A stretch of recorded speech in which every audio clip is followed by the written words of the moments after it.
Capítulo 569. En Silo, la parábola de los malos consejeros. Jesús está hablando en medio de una plaza arbolada. El sol, cuyo ocaso apenas ha comenzado, y filtrándose a través de las hojas nuevas de gigantescos plátanos, la ilumina con una luz entre amarilla y verde. Parece como si sobre la vasta plaza estuviera extendido un entrecielo sutil y de gran valor que filtrara la luz solar sin obstaculizarla. Dice Jesús: escuchen, un día un gran rey mandó a su amado hijo a la parte de su reino, cuya justicia quería probar, diciéndole: ve, visita a todos los lugares y haz el bien en mi nombre. Instrúyelos acerca de mí, y haz que me conozcan y que me quieran. Yo te doy todos los poderes, pues todo lo que hagas estará bien hecho. El hijo del rey, recibida esta bendición paterna, fue a donde su padre lo había mandado, y con algún escudero suyo y amigo, se puso a recorrer infatigable esa parte del reino de su padre. Ahora bien, esa región, debido a una serie de acontecimientos desafortunados, se había dividido moralmente en partes contrarias entre sí, partes que cada una por su cuenta elevaban grandes gritos y enviaban urgentes súplicas al rey para decir que cada una de ellas era la mejor y la más fiel, mientras que las partes vecinas serían pérfidas y que merecerían ser castigadas. Por tanto, el hijo del rey se encontró frente a unas personas cuyos ánimos cambiaban según la ciudad a la que pertenecían, pero que coincidían en dos cosas. La primera era en creerse cada uno mejor que los otros, y la segunda era en querer hundir a la ciudad vecina y enemiga, empequeñeciéndola ante los ojos del rey.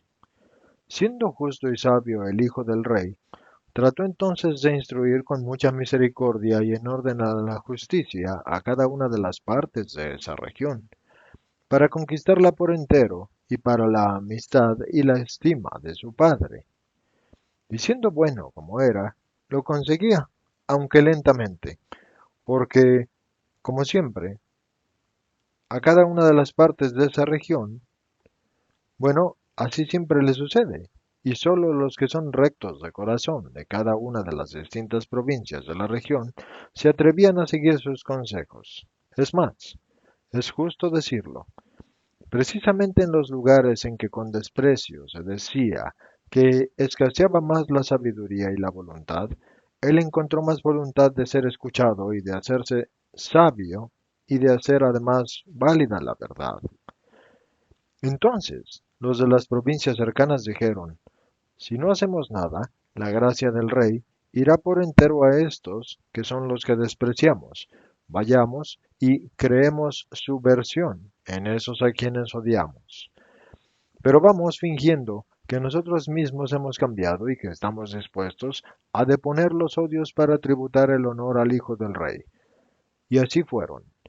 Y se diseminaron con las apariencias de amigos por las ciudades de la provincia rival, e iban aconsejando con una falsa bondad lo que les convenía hacerse para honrar cada vez más y mejor al hijo del rey, y por tanto a su padre, el rey, porque el honor tributado al hijo, enviado de su padre, es también siempre un honor tributado a aquel que lo ha enviado. Pero esos no honraban al hijo del rey, sino que antes al contrario lo odiaban intensamente hasta el punto de que querían hacerlo odioso ante los súbditos y ante el propio rey. Tan astutos fueron en presentarse cándidos y también supieron presentar como óptimos sus consejos, que muchos de la región vecina recibieron por bueno lo que en realidad era malo y abandonaron el camino recto que seguían, tomando un camino desviado. Y el hijo del rey constató que en muchos su misión fallaba. Ahora díganme ustedes, ¿quién fue el mayor pecador ante los ojos del rey? ¿Y cuál fue el pecado de los que aconsejaban?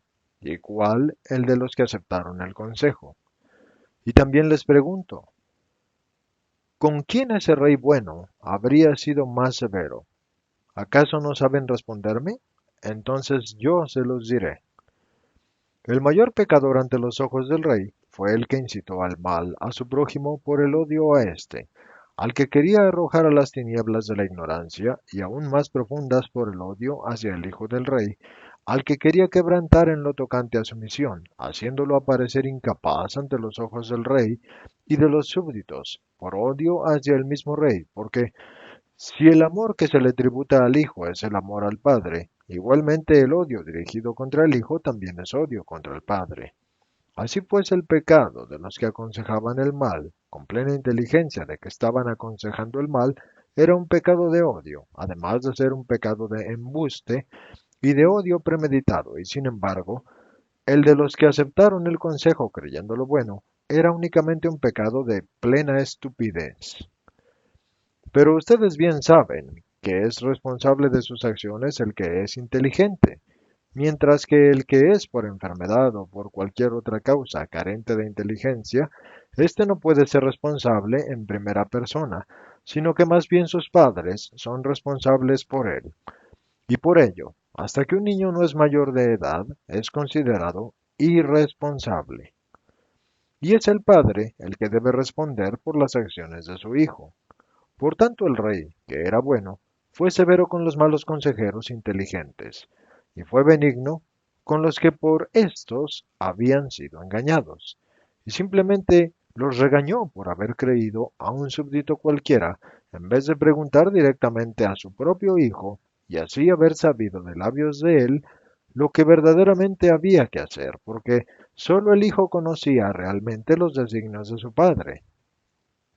Esta es la parábola, pueblo de Silo, ciudad que en una serie de ocasiones durante el transcurso de los siglos recibió los consejos provenientes de Dios y de los hombres o de Satanás, consejos de una distinta naturaleza y consejos que florecieron en orden al bien, cuando fueron seguidos como consejos de bien, o cuando habiéndolos reconocido como consejos del mal, se rechazaron, y que florecieron en orden al mal, cuando siendo santos no fueron acogidos, o cuando siendo malos sí lo fueron. Porque el hombre tiene esta magnífica libertad de su arbitrio y puede querer libremente el bien o el mal. Posee también este otro magnífico don, que es un intelecto capaz de discernir el bien y el mal. De manera que no es tanto el consejo en sí mismo, cuanto también lo es el modo en que puede ser recibido, lo que puede acarrear un premio o un castigo. Pues ninguno puede impedir a los malos el tentar a su prójimo para causarle la ruina, y nada puede impedir a los buenos el rechazar la tentación y el permanecer fieles al bien. El mismo consejo puede perjudicar a 10 o beneficiar a otros 10, porque si el que lo sigue se perjudica, el que no lo sigue sí que beneficiará su alma. Por tanto, que ninguno diga, es que nos dijeron que hiciéramos tal cosa, sino más bien que cada cual diga con sinceridad, yo quise hacerlo. Ustedes van a recibir entonces al menos el perdón que se da a los que son sinceros. Y si ustedes dudan acerca de la bondad del consejo que reciben, entonces mediten antes de aceptarlo y de ponerlo en práctica. Mediten invocando al Altísimo, que nunca se niega en sus luces a los espíritus de buena voluntad. Y si la conciencia de ustedes es iluminada por Dios, que ve, aunque solo sea un punto pequeño e imperceptible, pero que no puede darse en una obra de justicia, entonces digan, yo no haré esto, porque es justicia impura. Yo en verdad les digo que el que haga un buen uso de su intelecto y de su libertad de arbitrio y que invoque al Señor para ver la verdad de las cosas, éste no será quebrantado por la tentación, porque el Padre de los cielos le ayudará a hacer el bien contra todas las insidias del mundo y de Satanás. Traigan a su memoria a Ana de Elcana y a los hijos de Elí. Esto está escrito en el primero de Samuel 1 y 2. El ángel luminoso de Ana le había aconsejado que hiciera un voto al Señor, si la hacía fecunda. Y el sacerdote Elí aconseja a sus hijos que vuelvan a la justicia y que no pequen más contra el Señor. Y a pesar de que al hombre, por el lastre que le agrava, le sea más fácil comprender la voz de otro hombre, que no el espiritual e insensible e invisible para los sentidos físicos, es decir, la voz del ángel del Señor que le habla al espíritu, a pesar de esto, Ana de Elcana, porque es buena y mantiene su rectitud en la presencia de Dios, acoge el consejo y da entonces la luz a un profeta, Mientras que por el contrario, los hijos de Elí, por ser malos y vivir alejados de Dios, no acogen el consejo de su padre, entonces mueren castigados por Dios con una muerte violenta. Los consejos tienen siempre dos valores. El de la fuente del que provienen, que es el valor que ya de por sí es grande, porque puede tener consecuencias que son incalculables. Pero también tiene el valor del corazón que es destinatario. El valor que los consejos reciben del corazón al que se le proponen no solo es incalculable, sino que también es inmutable. Porque si el corazón es bueno y sigue un consejo bueno, entonces da al consejo el valor propio de una obra justa, y si no lo hace, le quita la segunda parte del valor. Entonces el consejo sigue siendo un consejo, pero no obra, o sea, es mérito solo para aquel que lo dio. Y si el consejo es malo y no es acogido por el corazón que es bueno, en vano ha sido tentado con lisonjas o con el terror para que lo ponga en práctica, adquiere el valor de la victoria sobre el mal y del martirio por la fidelidad al bien, y entonces por tanto prepara un gran tesoro en el reino de los cielos. Así pues, cuando el corazón de ustedes se vea tentado por otros, mediten poniéndose a la luz de Dios. Y si eso pueden ser palabras buenas, y si con la ayuda de Dios que les permite las tentaciones, pero que no quiere la perdición de ustedes, ustedes ven que no es una cosa buena, entonces sepan decirle a ustedes mismos y también a los que los tientan, no, yo permanezco fiel a mi Señor, y que esta fidelidad me absuelva de mis pecados pasados y me admita de nuevo dentro del reino, y que no quede fuera en la puerta, porque también para mí el Altísimo ha enviado a su Hijo para conducirme a la salvación eterna. Váyanse, y si alguno me necesita, ustedes ya saben dónde estoy por el descanso nocturno, y que el Señor les ilumine.